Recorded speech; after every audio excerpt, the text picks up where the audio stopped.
ഇന്ന് നോർത്ത് ഇന്ത്യയിലും മറ്റും നമ്മൾ കണ്ടുവരുന്ന ഏറ്റവും വലിയ പ്രശ്നം എന്താണ്? ജീവിക്കുന്ന ഇസ്ലാമുകൾ അന്യമായി പോയപ്പോൾ ആളുകൾ പ്രതിസന്ധികൾ നേരിട്ടുകൊണ്ടിരിക്കുകയാണ്. എന്തുകൊണ്ടാണ് ഉത്തരേന്ത്യയിലെ പല പള്ളികളും അന്യമായി പോയത്? പള്ളി പൊളിച്ചവരെ ഞാൻ ന്യായീകരിക്കുകയല്ല. ഒരുപാട് പള്ളികളും അന്യമായി പോകാനുള്ള കാരണം അവിടെ നിസ്കരിക്കാൻ ആളില്ലാതെ വന്നപ്പോൾ പള്ളികൾ ആരോ കൊണ്ടുപോവുകയാണ് ചെയ്തത്. അള്ളാഹുവിന്റെ തൗഫീഖ് കൊണ്ട് കശ്മീർ മുതൽ ഇങ്ങ് കന്യാകുമാരി വരെ പല പ്രാവശ്യവും തുടർച്ചയായും അതുപോലെ ഒറ്റപ്പെട്ടും യാത്രകൾ ചെയ്യാൻ സാഹചര്യമുണ്ടായപ്പോൾ യു പിയിൽ പോയിട്ട് നമ്മൾ നമ്മുടെ പ്രിയപ്പെട്ട സഹോദരങ്ങളോട് പറഞ്ഞിട്ടുണ്ട്, ബാബരി മസ്ജിദ് പോയതിന് ഒന്നാമത്തെ കുറ്റക്കാർ നമ്മളാണ്. കാരണം എന്താണ്? അവിടെ നിസ്കരിക്കാൻ ആളില്ലാതെ വന്നപ്പോൾ ഈ പള്ളിയുടെ മഹത്വം പരിപാലിക്കാൻ ആളില്ലാതെയായി പോയി. നമ്മുടെ കൽബിൽ നിന്ന് പള്ളി പോയാൽ ബിൽഡിംഗ് ആയിട്ടൊരു പള്ളി ഇവിടെ ഉണ്ടായിട്ട് കാര്യമുണ്ടോ? നമ്മുടെ ഹൃദയങ്ങളിൽ നിന്ന് പള്ളി പോകാൻ പാടില്ല. ഇന്ന് നമ്മുടെ പല നാടുകളിലും ആളുകൾക്ക് ജുമഅക്ക് നേരത്തെ വരാൻ സമയമില്ല. സമയമാകുമ്പോൾ ഓടി വരും, സലാം വീട്ടിയാൽ ഉടനെ പാഞ്ഞു പോകും. അങ്ങനെ കുറെ കാലം കഴിയുമ്പോൾ ഇവിടെ പള്ളിക്ക് പരിപാലിക്കാൻ ആളില്ലാതെയാകും. നമ്മുടെ പള്ളികൾ ആരെങ്കിലും കൊണ്ടുപോകും. ചെറുപ്പക്കാരായ ആളുകൾ പ്രത്യേകിച്ചും ആലോചിക്കണം. കഴിഞ്ഞ വെള്ളിയാഴ്ച ഞാൻ ജുമഅക്ക് എത്ര മണിക്കാണ് പള്ളിയിൽ പോയത്? അതിന്റെ അങ്ങേ വെള്ളിയാഴ്ച ഞാൻ എത്ര മണിക്കാണ് പള്ളിയിൽ പോയത്? വെള്ളിയാഴ്ച ദിവസമെങ്കിലും ഒരല്പസമയം പള്ളിയിൽ ഇരിക്കാൻ, ഖുർആൻ പാരായണം ചെയ്യാൻ, അൽ കഹ്ഫ് ഓതാൻ, നിസ്കാരം കഴിഞ്ഞ് ദുആ കഴിയുന്നത് വരെ ഇരിക്കാൻ, അത് കഴിഞ്ഞ് 2 റക്അത്ത് സുന്നത്ത് നിസ്കരിച്ചു വരാൻ നമുക്ക് നേരമില്ലാതെ വരുന്ന കാലമായാൽ പ്രിയമുള്ളവരെ, നമ്മുടെ പള്ളികൾ ആളുകൾ കൊണ്ടുപോകാൻ വരും. നമ്മുടെ ആരാധനാലയങ്ങൾക്ക് മേൽ കൈവെക്കാൻ ആളുകൾക്ക് ധൈര്യം വരും. നമ്മൾ പാലിക്കേണ്ട കാര്യങ്ങൾ നമ്മൾ പാലിക്കാതെ വരുമ്പോൾ നമുക്കെതിരെ ആളുകൾ തിരിയും. അതുകൊണ്ട് നമ്മൾ ഓരോരുത്തരും ആലോചിക്കേണ്ടത്, മഹാന്മാരായ സ്വഹാബത്ത് നമ്മുടെ കയ്യിലേക്ക് തന്ന പാരമ്പര്യമുള്ള ഇസ്ലാമിനെ അതേപടി നമ്മുടെ കയ്യിലേക്ക് ഏറ്റെടുക്കാൻ നമ്മൾ തയ്യാറായാൽ നമ്മളെ ചോദ്യം ചെയ്യാൻ ഒരാളും വരില്ല. ഇന്ന് ലോകത്ത് മുസ്ലിമീങ്ങൾ അനുഭവിക്കുന്ന ഒരുപാട് പ്രശ്നങ്ങളുടെയും കാരണം മുസ്ലിമീങ്ങളിൽ ഇസ്ലാമില്ല എന്നതുകൊണ്ടാണ്. മുസ്ലിം സമുദായത്തിന് ഇസ്ലാമില്ല. നബി സല്ലല്ലാഹു അലൈഹി വസല്ലം തങ്ങളെ പഠിക്കാൻ നേരമില്ല, ഖുർആൻ പാരായണം ചെയ്യാൻ നേരമില്ല. എന്റെ സദസ്സിലുള്ള ചെറുപ്പക്കാരോട് ചോദിക്കുകയാണ്, എല്ലാ ദിവസവും ഒരു പേജെങ്കിലും ഖുർആൻ ഓതാൻ നമുക്ക് നേരം കിട്ടുന്നുണ്ടോ? അങ്ങനെ ഇല്ലെങ്കിൽ നമ്മുടെ ഖുർആനിനെ കുറ്റം പറയാൻ ആളുകൾ വന്നാൽ അതിൽ അത്ഭുതമുണ്ടോ? പള്ളിയിൽ നേരത്തെ പോകാൻ നമുക്ക് നേരമുണ്ടോ? അല്പസമയം പള്ളിയിൽ ചെലവഴിക്കാൻ നമുക്ക് കഴിയുന്നുണ്ടോ? അതില്ലെങ്കിൽ നമ്മുടെ പള്ളികൾ കയ്യേറാൻ ആളുകൾ വരുന്നതിൽ അത്ഭുതമുണ്ടോ? നമ്മുടെ മക്കളെ അള്ളാഹുവിന്റെ ദീന് പഠിക്കാൻ പറഞ്ഞേക്കാൻ നമുക്ക് സാധിക്കുന്നുണ്ടോ? ഇല്ലെങ്കിൽ പിന്നെ നമ്മുടെ മതസ്ഥാപനങ്ങൾക്കെതിരെ ഭീഷണികൾ മുഴങ്ങുന്നതിൽ അത്ഭുതമുണ്ടോ? ആദ്യം നമ്മളാണ് റെഡിയാവേണ്ടത്. യാ അയ്യുഹല്ലദീന ആമനൂ ആമിനൂ. മഹാനായ ഉമർ ബിൻ ഖത്താബ് റളിയല്ലാഹു അൻഹു ഇസ്ലാമിക മുന്നേറ്റങ്ങളുടെ കാലങ്ങളിൽ ശത്രുക്കളുമായി ആയുധം ഏന്തി അഭിമുഖീകരിക്കേണ്ട സമയത്ത് തലേന്നു രാത്രികളിൽ കൂട്ടുകാരായ സ്വഹാബികളും താബിഈങ്ങളും കിടന്നുറങ്ങുന്ന ടെന്റുകളിലൂടെ പരിശോധനയ്ക്കിറങ്ങും. നാളെ രാവിലെ ശത്രുവിനോട് സായുധമായി നേരിടാൻ പോവുകയാണ്. ആയുധമെടുത്തുകൊണ്ട് ശത്രുവിന്റെ മുമ്പിലെത്തണം, പ്രതിരോധിക്കേണ്ട സമയമാണ്. ഇത്തരം സന്ദർഭങ്ങളിൽ മഹാനായ ഉമർ ബിൻ ഖത്താബ് റളിയല്ലാഹു അൻഹു തലേന്ന് സൈനിക താവളത്തിലൂടെ ഒന്ന് റോന്തു ചുറ്റും. അപ്പോൾ ചില ആളുകൾ ഉറങ്ങുന്നുണ്ടാകും, കുറെ ആളുകൾ മുസല്ലയിൽ നിസ്കരിച്ചുകൊണ്ടിരിക്കുകയായിരിക്കും. തഹജ്ജുദ് നിസ്കരിക്കുന്ന ആളുകൾ ഉണ്ടാകും, ദിക്ർ ചൊല്ലുന്ന ആളുകൾ ഉണ്ടാകും, അല്ലാഹുവിനോട് ദുആ ചെയ്യുന്ന ആളുകൾ ഉണ്ടാകും. അപ്പോൾ മഹാനായ ഉമർ ബിൻ ഖത്താബ് റളിയല്ലാഹു അൻഹു പറയും, ഇതാണ് നമ്മുടെ ഏറ്റവും അടിസ്ഥാനപരമായ ആയുധം, അഥവാ ജല്ല ജലാലായ റബ്ബിനോട് നിർവഹിക്കുന്ന ഇബാദത്തും ദുആഉമാണ് ഏറ്റവും വലിയ ആയുധം. ഇതിനെ മറികടക്കാൻ ഒരാൾക്കും സാധ്യമല്ല. കാബൂൾ വിജയവേളയിൽ മുഹമ്മദ് ബിൻ വാസി റളിയല്ലാഹു അൻഹു എന്തു ചെയ്യുന്നു എന്ന് നോക്കാനാണ് സൈനിക മേധാവി ആലോചിക്കുന്നത്. മുഹമ്മദ് ബിൻ വാസി റളിയല്ലാഹു അൻഹു എന്തു ചെയ്യുന്നു എന്ന്. അപ്പോൾ മുഹമ്മദ് ബിൻ വാസി റളിയല്ലാഹു അൻഹുവിന്റെ കൈ വാനലോകത്തേക്ക് ഇങ്ങനെ ഉയർന്നിരിക്കുകയാണ്. ആ സമയത്ത് മുസ്ലിം സൈനിക മേധാവി പറയുകയാണ്, മുഹമ്മദ് ബിൻ വാസി എന്നവരുടെ ഈ ഒരു വിരൽ നമുക്ക് ശക്തി നൽകുന്നുണ്ട്. മിൻ അൽഫി ശാബിൻ, 1000 യോദ്ധാക്കളെക്കാൾ, 1000 പടവാളുകളെക്കാൾ ശക്തിയുള്ളത്. ളുഹാ നിസ്കരിച്ചിട്ട് വാനലോകത്തേക്ക് ഉയർത്തി വച്ചിരിക്കുന്ന മുഹമ്മദ് ബിൻ വാസി എന്നവരുടെ ഈ വിരൽ കൊടിയാണ്. ഈ ഒരു വിരൽ കൊടിയാണ് നമുക്ക് വിജയം നൽകാനുള്ളത്.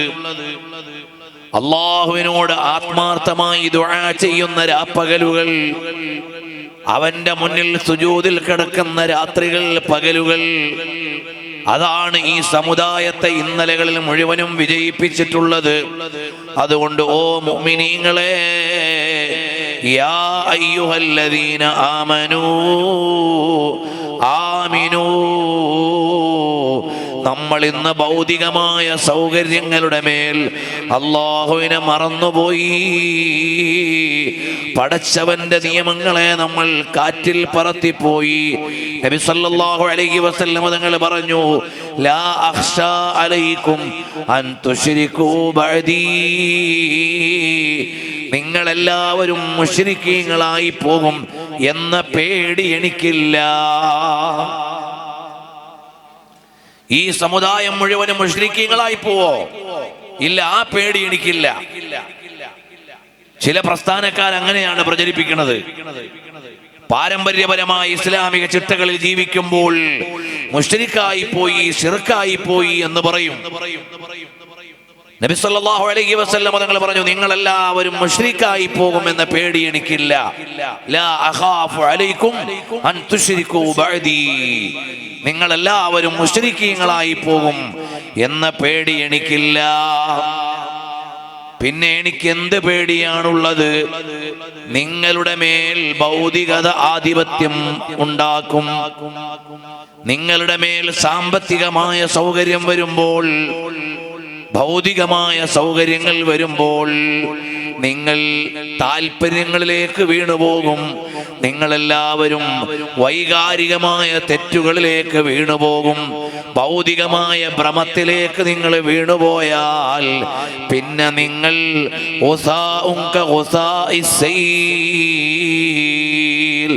മലവെള്ളമൊലിക്കുന്ന സമയത്ത്, മഴവെള്ളമൊലിക്കുന്ന സമയത്ത് അതിൽ ഒലിച്ചു പോകുന്ന ചണ്ടികളെ പോലെയായി പോകും.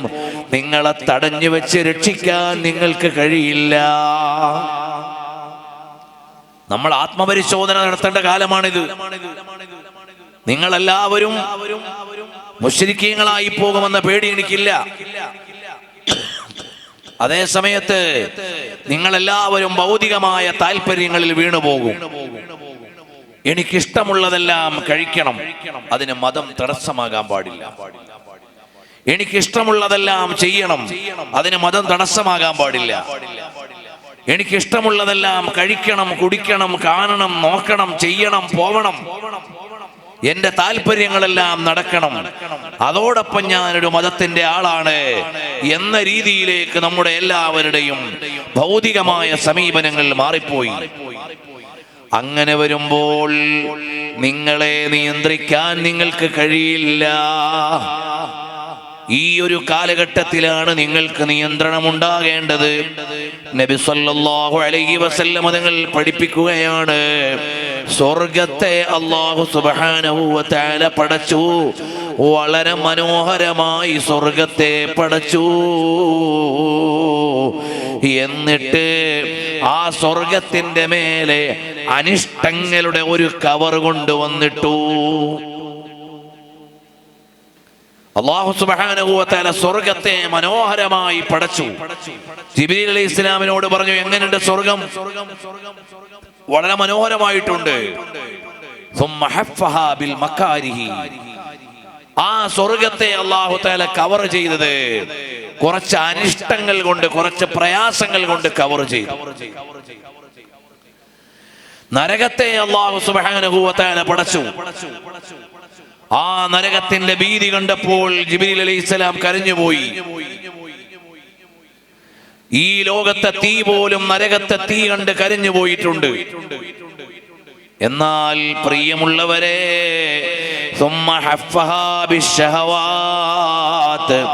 നരകത്തെ അല്ലാഹു തആല വികാരങ്ങൾ കൊണ്ട് പൊതിഞ്ഞു. നരകത്തെ അല്ലാഹു തആല വികാരങ്ങൾ കൊണ്ട് പൊതിഞ്ഞു. നരകത്തിലേക്ക് പോകാൻ നല്ല രസമാണ്, വീണാൽ വലിയ അപകടമാണ്. സ്വർഗത്തിലേക്ക് പോകാൻ വലിയ പ്രയാസമാണ്, വീണാൽ ഇതുപോലെ ആനന്ദമുള്ള ഒന്ന് വേറെ ഇല്ല എന്ന അർത്ഥത്തിൽ അല്ലാഹു സുബ്ഹാനഹു വ തആല ക്രമീകരിച്ചു. അപ്പോൾ ജിബ്രീൽ അലൈഹിസ്സലാം പറയാണ്, നബി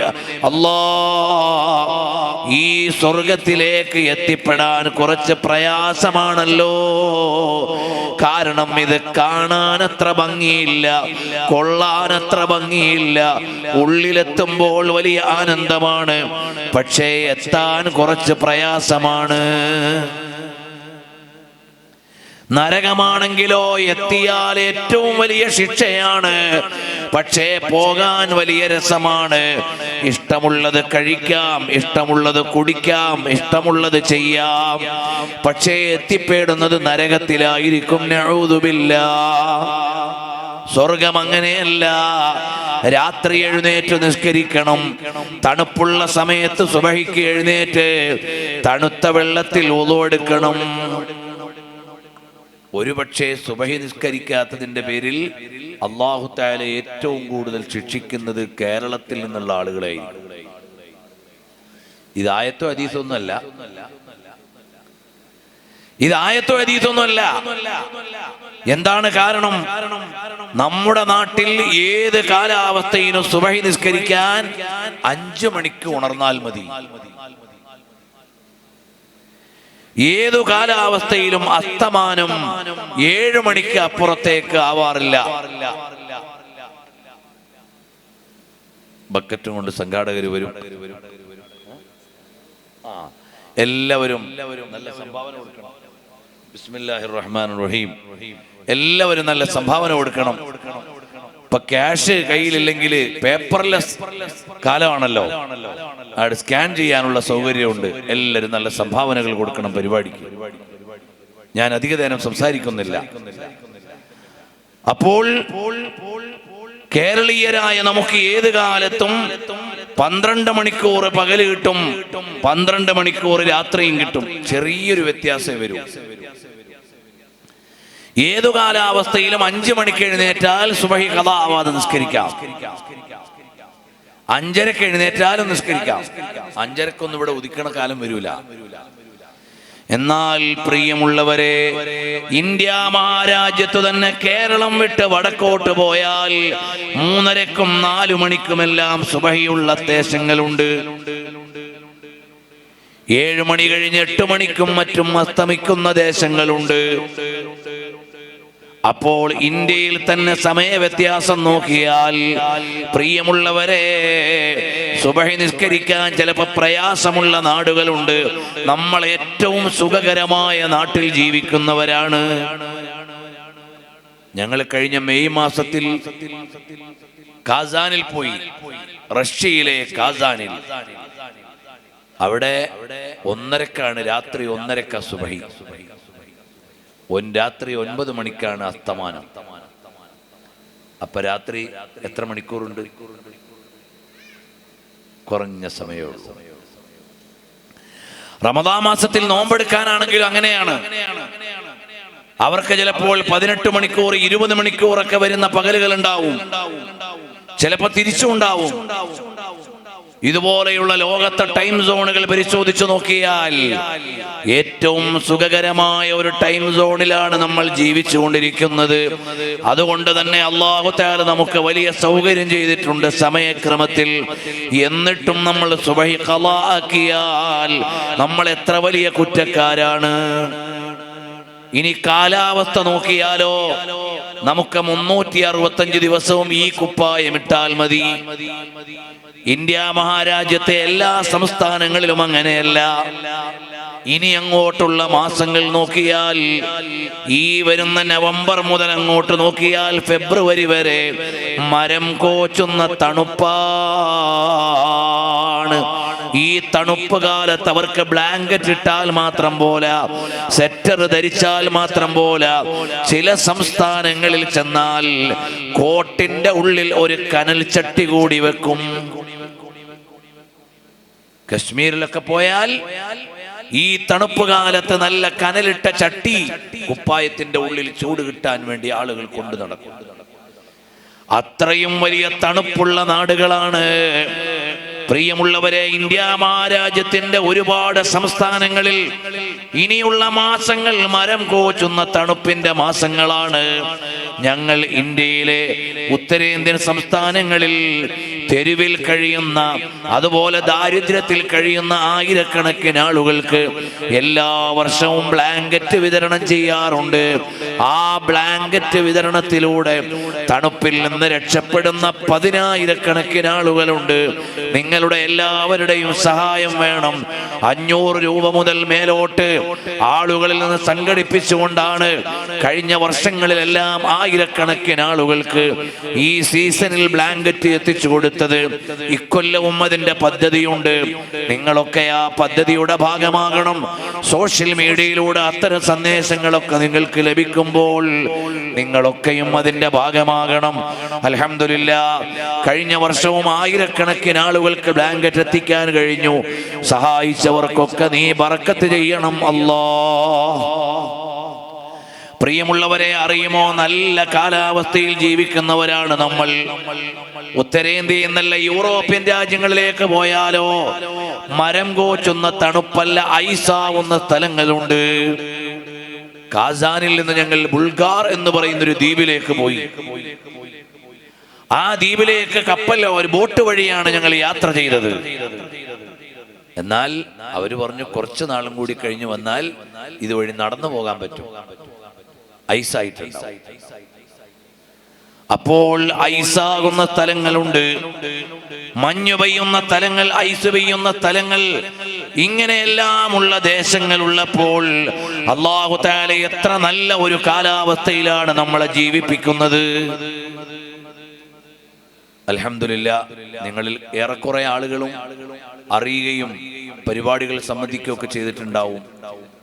ഹിജറ 1446 റബീഉൽ അവ്വലിന്റെ തലേന്ന് മുതൽ റബീഉൽ അവ്വൽ 12 മദീനയിലെത്തുന്നത് വരെ നബി സല്ലല്ലാഹു അലൈഹി വസല്ലം തങ്ങൾ ഹിജറ പോയ അതേ വഴിയിലൂടെ സഞ്ചരിച്ചതിന്റെ പ്രസന്റേഷനാണ് ഹിജറ എക്സ്പെഡിഷൻ എന്ന പേരിൽ അൽഹംദുലില്ലാഹ് ഇപ്പോ വിവിധ രാജ്യങ്ങളിലായി 24 സ്ഥലങ്ങളിൽ നമ്മുടെ പ്രസന്റേഷൻ കഴിഞ്ഞു.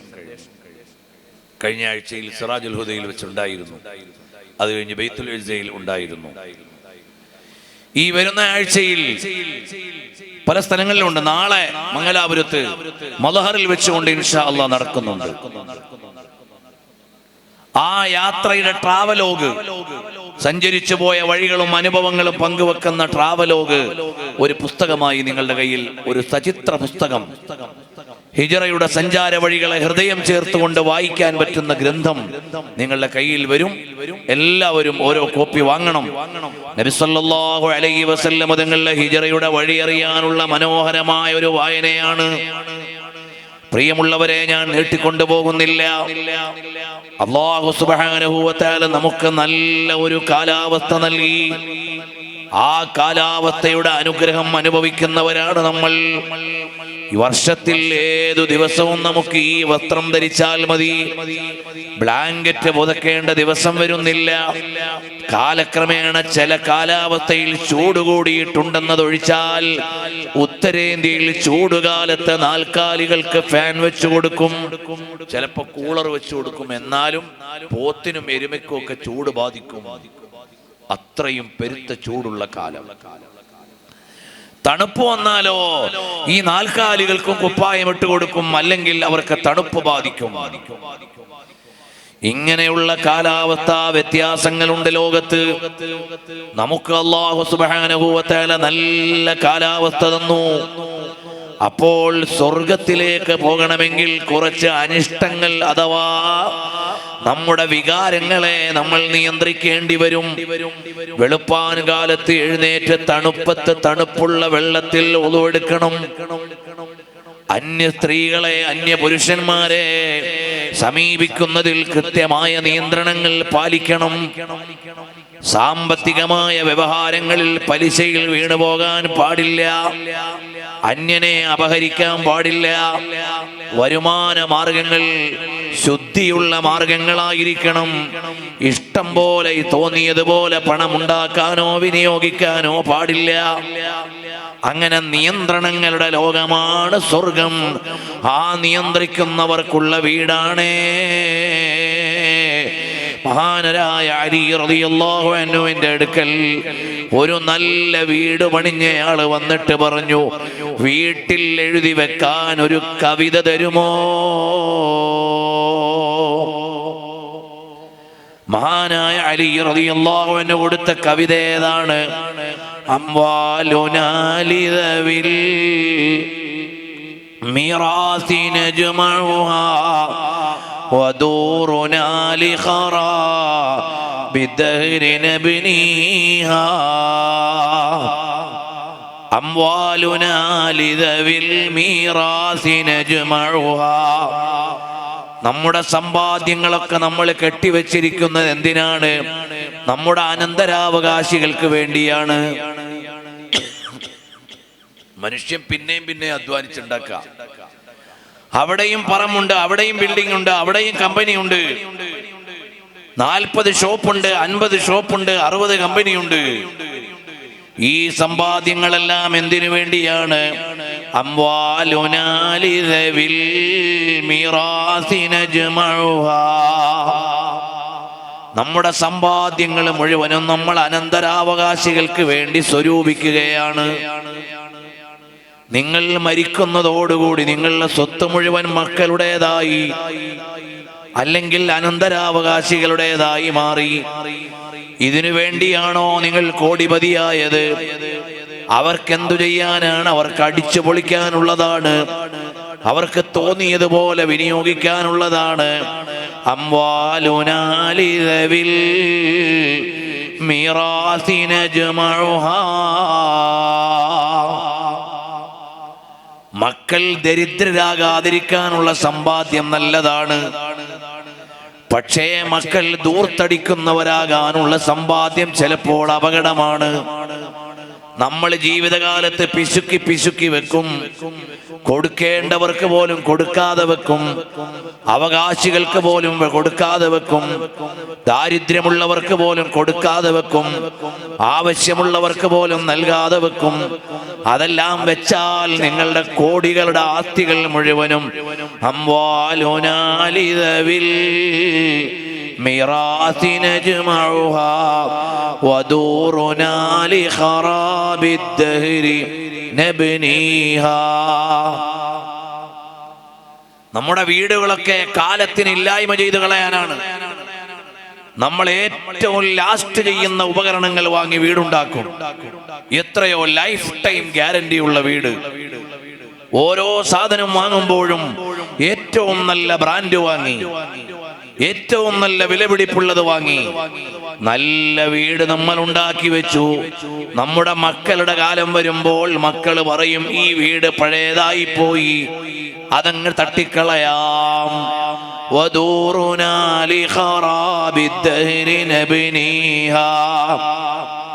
എന്റെ വാപ്പ എന്റെ വീട് വെച്ചപ്പോൾ അത് 100 കൊല്ലത്തേക്ക് ഈടുള്ള സാധനങ്ങൾ വാങ്ങിയിട്ട് വെച്ചതാണ്. പക്ഷേ വാപ്പ 30 കൊല്ലം ജീവിച്ചു കഴിഞ്ഞു വഫാത്തായപ്പോൾ വീട് ഔട്ട്ഡേറ്റഡ് ആയി പോയി, വീട് പൊളിച്ചു കളഞ്ഞു. ഇതുപോലെയല്ലേ നമ്മുടെ നാട്ടിലുള്ള നടപടികൾ? വദൂറുനാ ലിഖറാബിദ്ദഹ്രി നബ്നീഹാ.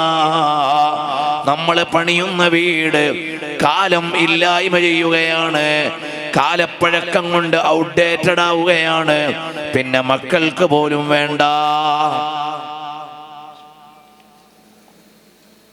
അതുകൊണ്ട് നീ ഒരു കാര്യം ചെയ്യണം. നബി സല്ലല്ലാഹു അലൈഹി വസല്ലം തങ്ങൾ ഈ സന്ദേശം ജീവിതത്തിൽ പാലിച്ച നേതാവാണ്. സ്വഹാബത്ത് ഈ സന്ദേശം ജീവിതത്തിൽ പാലിച്ച നേതാക്കളാണ്. നബി സല്ലല്ലാഹു അലൈഹി വസല്ലം തങ്ങൾ ഈ ലോകത്തോട് വഫാത്താകുമ്പോൾ അവിടുത്തെ വീടിന്റെ വലിപ്പം എത്രയായിരുന്നു? എത്ര വലിപ്പമുള്ള വീട്ടിലാണ് നബി സല്ലല്ലാഹു അലൈഹി വസല്ലം ജീവിച്ചത്? മദീനത്ത് ചെന്നിട്ട് നബി സല്ലല്ലാഹു അലൈഹി വസല്ലം തങ്ങൾ അന്ത്യവിശ്രമം കൊള്ളുന്ന ഹുജറത്തു ഷരീഫ് നോക്കിയാൽ മതി, അതാണ് ആ വീടിന്റെ വലിപ്പം. നബി സല്ലല്ലാഹു അലൈഹി വസല്ലം തങ്ങൾ മറമാടപ്പെട്ടിരിക്കുന്ന ഭവനം അവിടുത്തെ വീട് മാത്രമല്ല, അത് ആയിഷ റളിയല്ലാഹു അൻഹ എന്ന ഒരു പത്നിയോടൊപ്പം ജീവിച്ച വീടും, ഹഫ്സ റളിയല്ലാഹു അൻഹയുടെ വീടും, ഫാത്തിമ ബീവി റളിയല്ലാഹു അൻഹയുടെ വീടും, സൗദ ബിൻത് സമ്അ റളിയല്ലാഹു അൻഹയുടെ വീടും, ഈ 4 or 5 വീടുകൾ കൂടിയതാണ്. സലാം പറയാൻ നിൽക്കുന്ന സ്ഥലവും ആ റൂമിന്റെ ബാക്ക് അറ്റം വരെയുള്ള സ്ഥലവും നബി സല്ലല്ലാഹു അലൈഹി വസല്ലം തങ്ങളുടെ വീടിന്റെ വലിപ്പമാണിത്. അവിടുന്ന് പറഞ്ഞ സന്ദേശം കറക്റ്റാണ്. നബി സല്ലല്ലാഹു അലൈഹി വസല്ലം തങ്ങൾ വഫാത്തായതിൽ പിന്നെ 1/2 നൂറ്റാണ്ടിലേറെ ആയിഷ റളിയല്ലാഹു അൻഹ താമസിച്ചു. ഏത് വീട്ടിലാണെന്നറിയുമോ? അതെ, നബി സല്ലല്ലാഹു അലൈഹി വസല്ലം തങ്ങളുടെ ഖബർ ശരീഫുള്ള വീട്ടിൽ സിദ്ദീഖ് റളിയല്ലാഹു അൻഹുവിന്റെയും ഉമറുൽ ഫാറൂഖ് തങ്ങളുടെയും ഖബർ കഴിഞ്ഞുള്ള സ്ഥലത്ത് ഒരു കർട്ടൻ ഇട്ട് അതിന്റെ ബാക്കിലുള്ള സ്ഥലത്താണ് 1/2 നൂറ്റാണ്ടോളം ആയിഷ റളിയല്ലാഹു അൻഹ ജീവിച്ചത്. അവിടുത്തെ വീട് അത്രയേ ഉണ്ടായിരുന്നുള്ളൂ. അലി റളിയല്ലാഹു അൻഹു പറയാണ്, അംവാലുനാ ലിദവിൽ മീറാസി നജ്മഉഹാ വദൂറുനാ ലിഖറാബിദ്ദഹ്രി നബ്നീഹാ വഅമൽ ലിദാരിൻ ഗദൻ. അതുകൊണ്ട് നീ എന്താണ് ചെയ്യേണ്ടത്? ഇവിടുത്തെ സമ്പത്ത് നീ ഒരു പരിധി വിട്ട് സമാഹരിച്ചാൽ അത് നിന്റെ അനന്തരാവകാശികൾക്ക് വെച്ചിട്ട് പോകാനുള്ളതാണ്. അവര് നിനക്ക് വേണ്ടി ഒരു ചില്ലിക്കാശും ചിലപ്പോൾ ചെലവഴിക്കണമെന്നില്ല, നിനക്ക് വേണ്ടി എന്തെങ്കിലും ഒന്ന് തരണമെന്നില്ല, നിനക്ക് വേണ്ടി മക്കൾ എന്തെങ്കിലും ഒരു ആത്മീയ കാര്യത്തിനെങ്കിലും വിനിയോഗിച്ചു കൊള്ളണമെന്നില്ല. അതുകൊണ്ട് മോനെ, നാളത്തെ ഒരു വീടിന് വേണ്ടി അധ്വാനിച്ചോ.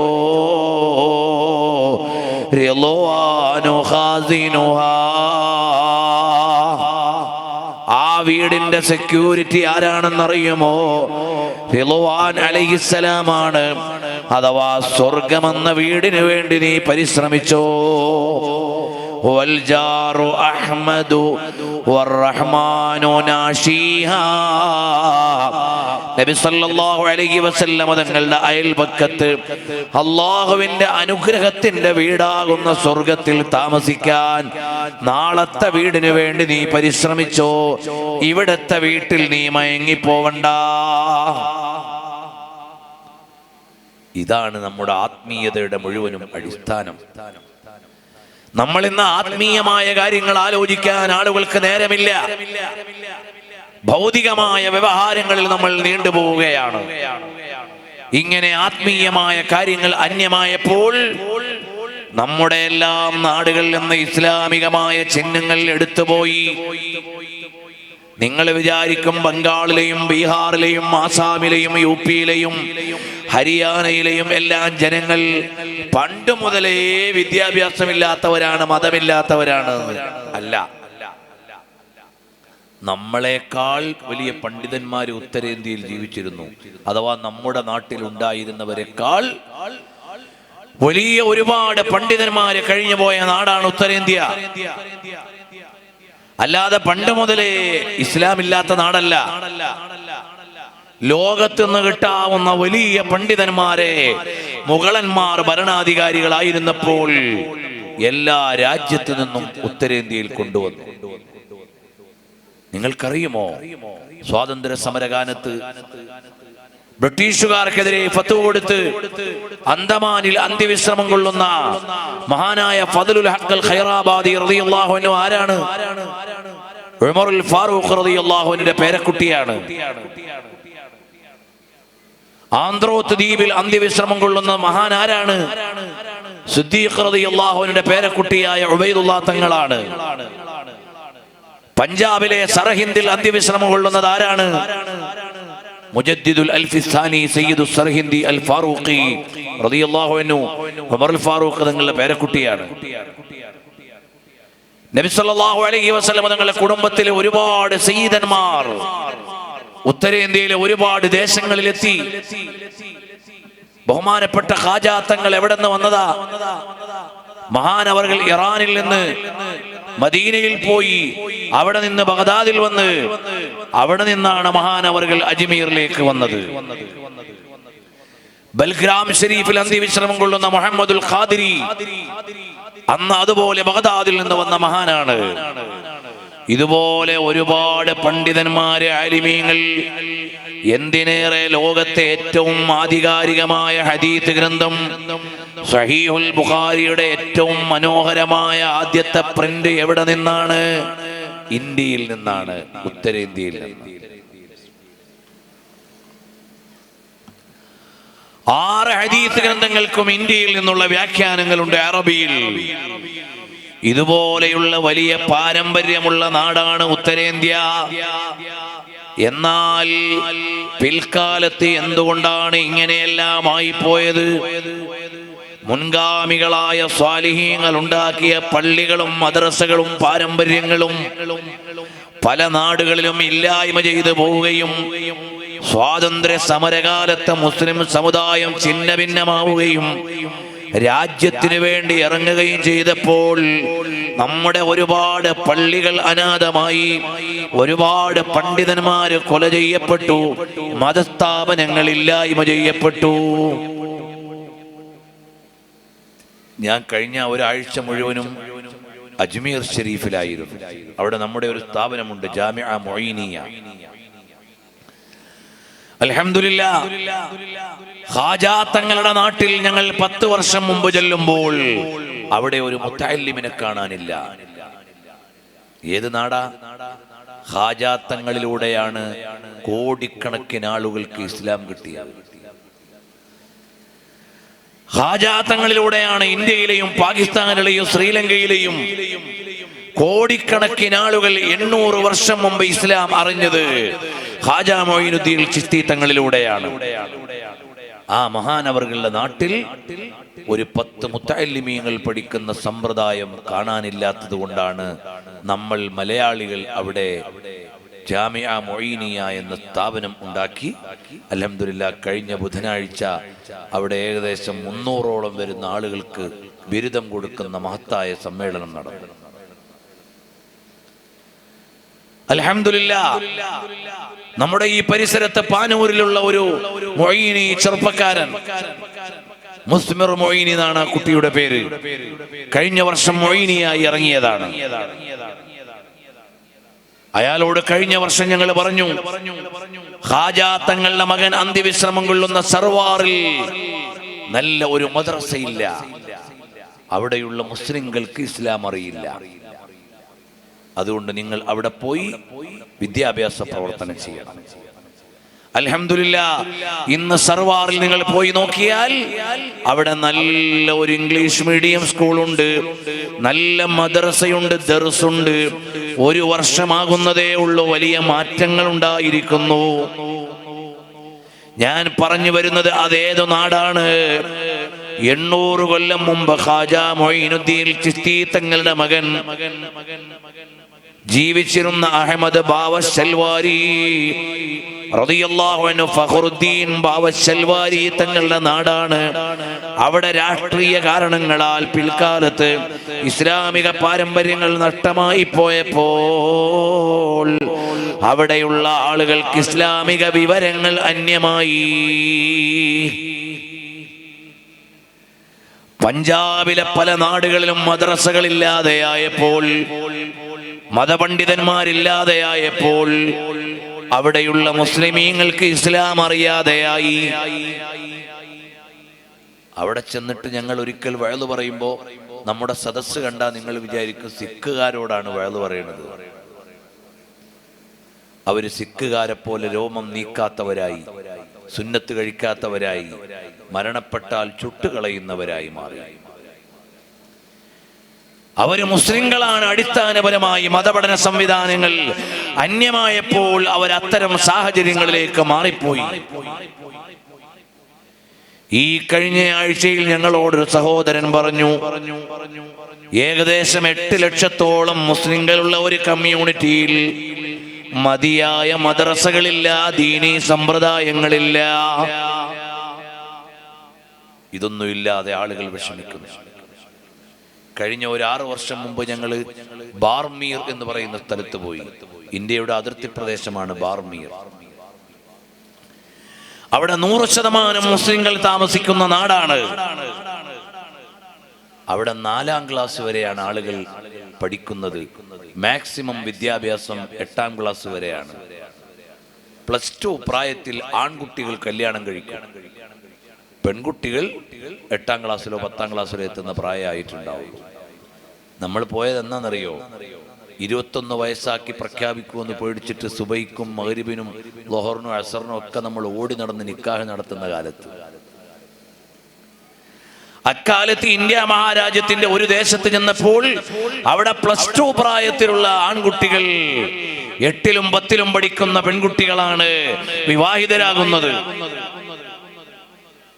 ഇതുപോലെയുള്ള വിദ്യാഭ്യാസ അടിസ്ഥാനമില്ലാത്ത എത്രയോ ഗ്രാമങ്ങൾ, അതിൽ 10-45 ഗ്രാമങ്ങളും 100% മുസ്ലിങ്ങൾ താമസിക്കുന്ന ഗ്രാമങ്ങളാണ്. അവിടെ വിദ്യാലയങ്ങളില്ല, അധ്യാപകന്മാരില്ല, മതിയായ മാർഗദർശികളില്ലാതെ ആ നാടുകൾ വിഷമിക്കുകയാണ്. എന്തിനാണ് ഞാനിത് പറയുന്നത്? നമ്മൾ വിദ്യാഭ്യാസ മേഖലയിൽ നിന്ന് പിന്നോട്ട് പോയാൽ അടുത്ത ഒരു തലമുറയിൽ നമ്മളും ദുഃഖങ്ങൾ അനുഭവിക്കേണ്ടി വരും. നമുക്കിന്ന് ഇതിന്റെ വില അറിയണില്ല. നമ്മുടെ നാട്ടിലെ മദ്രസയുടെ വില നമ്മൾ അറിയണില്ല. ഇന്ന് മദ്രസയിൽ താരതമ്യേന കുട്ടികൾ കുറയുന്നു. അങ്ങനെ ഉണ്ടാകാൻ പാടില്ല. നമ്മുടെ കുട്ടികളുടെ മദ്രസാ വിദ്യാഭ്യാസത്തിൽ രക്ഷിതാക്കൾക്ക് ജാഗ്രത വേണം. അവര് കൃത്യമായി മദ്രസയിൽ പോകുന്നു എന്ന് മനസ്സിലാക്കണം. അവരേതു ക്ലാസ്സിൽ പഠിക്കുന്നു എന്നറിയണം. പഠന നിലവാരം വിലയിരുത്തണം. ഈ മദ്രസാ സമ്പ്രദായമില്ലാത്ത ഒരുപാട് രാജ്യങ്ങൾ ഇന്ന് വിഷമത്തിലാണ്. അറിയുമോ,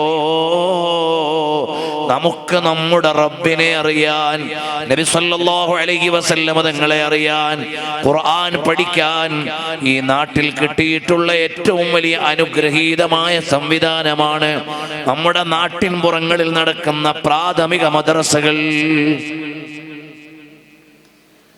കഴിഞ്ഞ ഒരു 2-3 ആഴ്ച മുമ്പ് ഞങ്ങൾ ഗോരഖ്പൂരിൽ നിന്ന് ലക്നൗ വരെ യാത്ര ചെയ്തു. ഒരുപാട് മുസ്ലിം സമുദായങ്ങൾ താമസിക്കുന്ന ഗ്രാമങ്ങളുണ്ട്. അവിടെയെല്ലാം അവർക്ക് ഈമാൻ കാര്യമറിയാത്ത, ഇസ്ലാം കാര്യമറിയാത്ത, പ്രാഥമിക ഇസ്ലാമിക ന്യായങ്ങൾ അറിയാത്ത, പൊതുവിദ്യാഭ്യാസം പോലുമില്ലാതെ പാടത്തോ കമ്പനികളിലോ പണിയെടുക്കുന്ന നമ്മുടെ സമുദായത്തിന്റെ മക്കളുണ്ട്. ഇത് നമ്മൾ അറിഞ്ഞിട്ട് വേണം നമ്മുടെ നാട്ടിലുള്ള അനുഗ്രഹങ്ങളെ വിലയിരുത്താൻ. നമ്മൾ ഭൗതിക സൗകര്യത്തിൽ, നമ്മൾ അഹങ്കാരത്തിലേക്ക് പോകാൻ പാടില്ല.